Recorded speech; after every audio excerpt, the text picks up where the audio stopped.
Mill actually filed for guardianship of my unborn child right after my husband passed away. Then, she showed up at the hospital during my son's birth and even tried to take him from daycare later. That's why I ended up getting a restraining order. I never imagined I'd find myself in a situation like this, but here we are. My husband, Jack, 33, passed away when I, Carol, 34, was only 2 months pregnant. Honestly, I still don't know how I made it through that time. He died in an accident, and I was completely devastated. Jack was my rock, my best friend, my everything. We had so many dreams: baby names, nursery themes, family vacations we wanted to take. And just like that, it was all gone. Most days I felt like I couldn't even breathe. The grief was so heavy that I barely had the energy to take care of myself, let alone prepare for a baby. I didn't want to burden people by constantly unloading my emotions on them. But sometimes I'd post about how overwhelmed I felt. Nothing major, just things like, "Today's been hard. I don't know how I'm going to do this without him." Or, "I'm exhausted and scared for the future." Really, it was just me venting into the void. I guess my mother-in-law, Rosie, 59, saw those posts and decided that meant I was unfit to be a mother. Now, I need to backtrack a little to explain why this hurts so much. Rosie and I were never particularly close, but we got along fine when Jack was alive. She was the type who always had an opinion, whether it was about the color of our living room or what I should name my baby. I just chalked it up to her being a bit overbearing. Annoying, sure, but nothing malicious. After Jack passed, though, everything changed. She was at my house constantly. At first, I appreciated it. I thought she was just trying to support me, and honestly, I needed the help. She'd bring food, tidy up, and sometimes just sit with me while I cried. I was grateful for that. But then, things started to get strange. She began making comments like, I could take the baby for a few weeks after he's born, just to give you a break. Or, if you're feeling too overwhelmed, maybe I should have the baby stay with me for a while? I always said no, but she wouldn't drop it. She kept acting like I wasn't capable of handling things on my own, even though I was working, paying bills, and keeping up with my doctor's appointments. Yes, I was grieving, but I was doing everything I could to hold it together. Then, one day, I received a letter in the mail. Rosie had filed for guardianship of my unborn child. She was trying to legally claim that I wasn't fit to be a mother, and that she should have custody. Her entire argument was based on my social media posts. She printed out every single one where I'd mentioned feeling overwhelmed, sad, or scared, and tried to use them as proof that I couldn't handle motherhood. I was stunned. What grieving person doesn't feel overwhelmed sometimes? I wasn't posting things like, "I'm going to hurt myself," or "I don't want my baby." It was just me being honest about my emotions, but she twisted it into something terrible. Thankfully, the court saw right through her. The judge basically told her that being sad after losing my husband didn't make me a bad mother. The case was dismissed, but I was furious and heartbroken. After that, I completely cut her off. I told her she would never see me or my son again. I didn't yell. I just calmly told her I couldn't trust her and that I refused to have someone in my life who would try to take my child away. Of course, she played the victim afterward. She told everyone I was keeping her grandson from her and that she was only trying to help. But I didn't buy it. She knew exactly what she was doing, and I honestly think she expected me to just give in and let her take control. I'm not sure what she thought her endgame was. Did she really believe I'd just hand over my baby? Did she think a judge would look at a few emotional posts and decide I wasn't good enough to be a mom? I still can't wrap my head around it. After everything with Rosie, my mom stepped in and became my rock. She moved in with me a few weeks before my due date to help out. Honestly, I don't know what I would have done without her. She didn't hover or try to take over. If I needed someone to cook dinner or fold baby clothes because I was too exhausted, she did it. If I needed to cry, she sat with me. She never made me feel like I was failing or like I couldn't handle being a mom. She just supported me. When I finally went into labor, things moved fast. My contractions started late at night, and within a couple of hours, it was clear we needed to get to the hospital. My mom grabbed my bag, helped me into the car, and off we went. While I was in labor, my mom called a few people to let them know what was happening, just family and close friends. I didn't mind. I figured she was excited and wanted to keep everyone updated. I didn't even think about the possibility that one of those people might tell Rosie. Just an hour later, Rosie showed up at the hospital. I didn't see her at first because I was busy giving birth, but apparently she arrived and started demanding updates from the nurses. My mom told her to leave, but she refused, claiming she had a right to be there, since it was her grandson being born. The nurses ended up calling security, but by then, I was so focused on the contractions that I barely registered what was happening. After I gave birth, I was exhausted, emotional, and just trying to soak in those first moments with my son. My mom was there, and everything felt peaceful for about 5 minutes. Then Rosie somehow made it into my hospital room. I don't even know how she got in.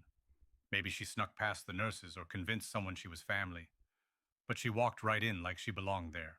I was holding my son when she appeared, and the second I saw her, my heart sank. I told her to leave calmly at first, but when she refused, I raised my voice. She tried to act innocent, saying she just wanted to make sure the baby was okay. I told her I didn't care why she was there. I wanted her gone. Instead of leaving, she launched into a speech about how I was overreacting and how she was just looking out for the baby. I was stunned. After everything she'd done, trying to take my son before he was even born, she really thought she could just walk into my hospital room and play the concerned grandma. She kept going, too. She told my mom she was enabling my bad decisions and claimed I was cutting her out for no reason. At one point, she even tried to imply that I was being selfish for not letting her see her grandson. I was still in pain, still shaking from giving birth, and just too tired to keep arguing. I pressed the call button for the nurse, and when she came in, I told her I wanted Rosie out. Security arrived quickly after that, and they finally dragged her out. But not before she shouted that I was damaging the baby by keeping him away from his family. I just broke down after she left. I was exhausted, overwhelmed, and furious that she had the nerve to show up like that, especially right after I'd given birth. The worst part? Later, I found out she'd spent the whole day telling family members that she was just trying to help and that I'd gone crazy by throwing her out. I've had a few relatives trying to guilt me since then, saying things like, she's just a grieving mother, or she's only acting out because she's hurting. But grief doesn't justify stalking someone. It doesn't justify trying to take someone's baby, or ignoring court orders, or manipulating family members. I know I'm doing the right thing by protecting my son. And if Rosie can't understand that, that's on her. About 2 weeks after I filed the restraining order, I got a message from my father-in-law, Mark, 62. Honestly, I was surprised. I hadn't heard from him in a long time. He and Rosie have been divorced for years, and from what I know, they're not exactly on good terms. I'd never had any issues with Mark, but with everything going on, I couldn't help but be a little cautious. In his message, he said he'd heard about everything that happened and wanted to check in. He made it clear he wasn't trying to pressure me or get involved in the drama. He just wanted to know if he could meet his grandson. I'll admit, I hesitated. After everything Rosie had pulled, I didn't trust anyone connected to her. But the more I thought about it, the more I realized Mark had never been part of her schemes. Even when Jack and I were dating, Mark kept to himself. He'd show up to family gatherings, chat for a bit, and then leave before Rosie's chaos could drag him in. He seemed like a decent guy, and honestly, I felt bad for him. It couldn't have been easy watching his ex-wife spiral like this. Still, I wasn't about to take any risks. I told Mark I'd be willing to meet, but it would have to be in a public place, and I'd be bringing a friend with me, just in case. He was completely understanding, which honestly reassured me even more. We ended up meeting at a park near my house the following Saturday. I brought my friend Sam, who knew all about the situation and was more than happy to come along for backup. When we arrived, Mark was already there waiting on a bench. I was still a little on edge, but Mark couldn't have been more respectful. He kept his distance, didn't push for hugs or anything, and just spent time quietly playing with my son. He even brought a little stuffed elephant as a gift, and my son loved it. Watching them interact actually made me emotional. It was clear Mark just wanted to be a grandpa. We ended up chatting for a bit while Sam kept an eye out. Mark apologized for everything that had happened with Rosie. He said he wasn't surprised by her behavior, but admitted he didn't realize just how bad things had gotten. He even told me he fully supported me getting the restraining order and wanted no part of her drama. After that, we both went home. Apparently, Rosie found out about this meeting, and the next day, Mark called me again to let me know. According to him, she absolutely lost it. She called him nonstop, leaving a string of angry voicemails demanding to know why he got special treatment when she was the one who cared the most. Mark said her messages were completely unhinged. She ranted about how I was brainwashing everyone and turning the family against her. She even tried to guilt him by saying things like, "I thought you were on my side. How could you betray me like this?" Thankfully, Mark wasn't having any of it. He told her flat out that her behavior was the reason she was cut off in the first place. If she kept harassing him, he'd block her. Apparently, that shut her up, for now at least. I can't even describe how relieved I was when Mark told me all of this. After months of dealing with Rosie's mind games and manipulation, hearing that someone else was calling her out felt like such a weight off my shoulders. Thankfully, since Rosie legally can't contact me anymore because of the restraining order, she hasn't been able to dump all her theatrics on me. Instead, she's stuck fuming on the sidelines while I focus on my son and rebuilding my life. For the first time in a long time, things finally feel peaceful. Update 1. I really thought the whole Rosie situation was behind us, but I couldn't have been more wrong. Last weekend, my son's baptism took place. It was a small, intimate event, just close friends and family. Nothing extravagant. I didn't post about it online, and I kept the guest list tight because, frankly, I didn't want Rosie finding out. Unfortunately, I underestimated just how determined and petty she could be. The morning of the baptism started out great. My mom was helping me get everything together, and Mark came early to lend a hand too. The ceremony was held at a small church not far from my house. Everything was going perfectly. My son was quiet and calm, and the ceremony itself was beautiful. Then, as we were taking some photos outside the church afterward, my mom whispered to me, "Hey, isn't that Rosie?" I froze. Sure enough, there she was, standing about 500 meters away across the street, just watching. She wasn't even trying to hide. She was just standing there. Honestly, it felt like something out of a horror movie. At first, I thought maybe she was just being creepy to make a point, but no. A few minutes later, she started slowly walking closer. I could feel my anxiety building, and I told my mom and Mark what was happening. Mark immediately started walking in her direction. As soon as she saw him coming, she stopped and started yelling. She kept shouting things like, "I have a right to be here. You can't keep me from my grandson." I tried to ignore her and focus on my son, but she wouldn't stop. Eventually, Mark turned back and told me he didn't think she'd leave unless I went over there. I really didn't want to, but at that point, I didn't want her ruining the entire day either. So I walked over and told her she needed to leave. Of course, that set her off even more. She switched gears immediately, going from angry to tearful in seconds. Suddenly, she was sobbing, rambling about how she was just trying to be part of her grandson's life, and how I was cruel for shutting her out. I didn't budge. I told her straight up that she had no right to be there. And if she cared so much about being involved, maybe she shouldn't have tried to take my son from daycare or file for guardianship, or stalk me. That's when her tears dried up, and she went right back to raging. She screamed about how I was poisoning my son against her, how I was heartless, and how my husband would be ashamed of me. She even said, "I bet he's rolling in his grave right now." I told her I was done entertaining her tantrums, and that if she didn't leave right then, I was calling the police. Apparently, she thought I was bluffing because she stayed right there. So, I called the police.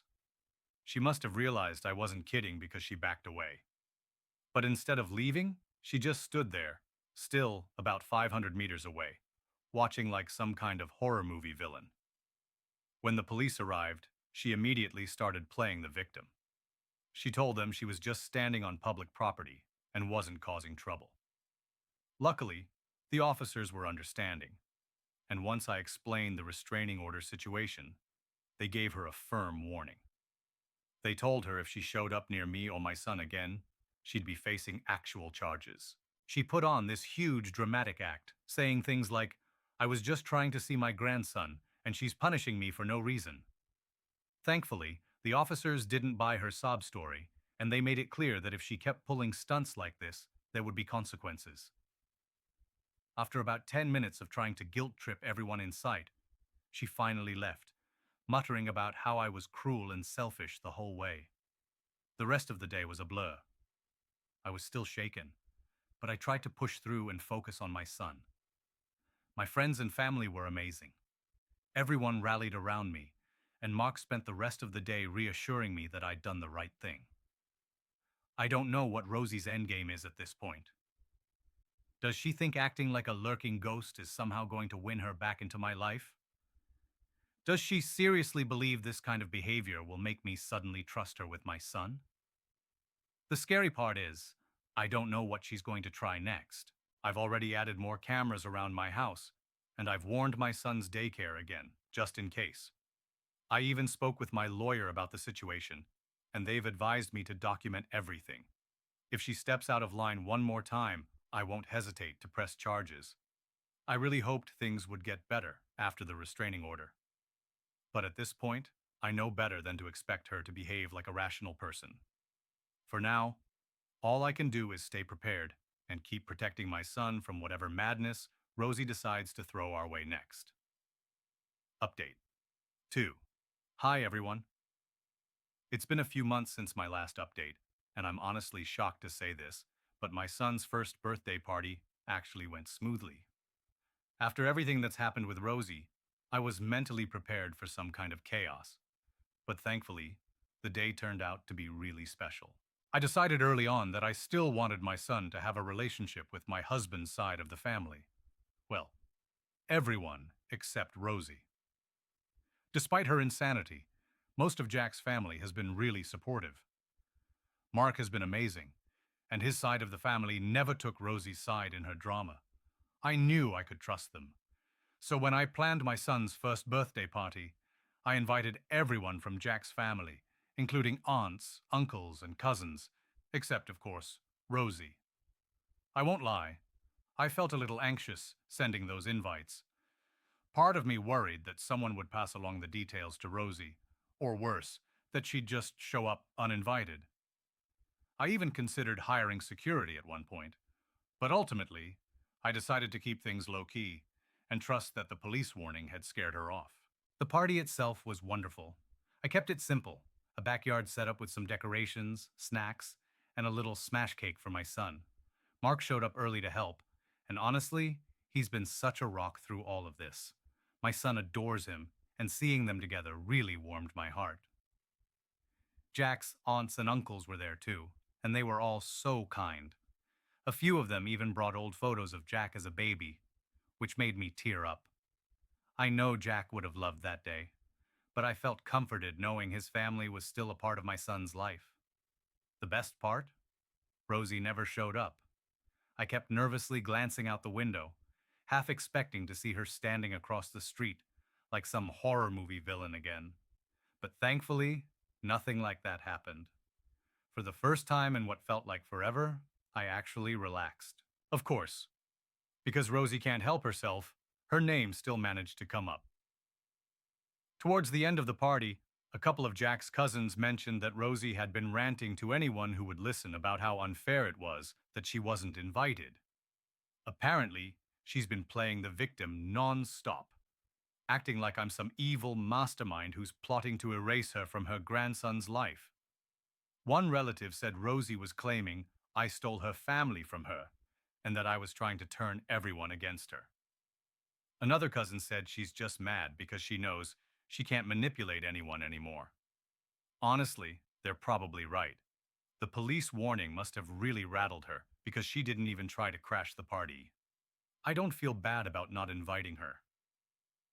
At the end of the day, my son had a wonderful birthday, surrounded by people who genuinely love and care about him.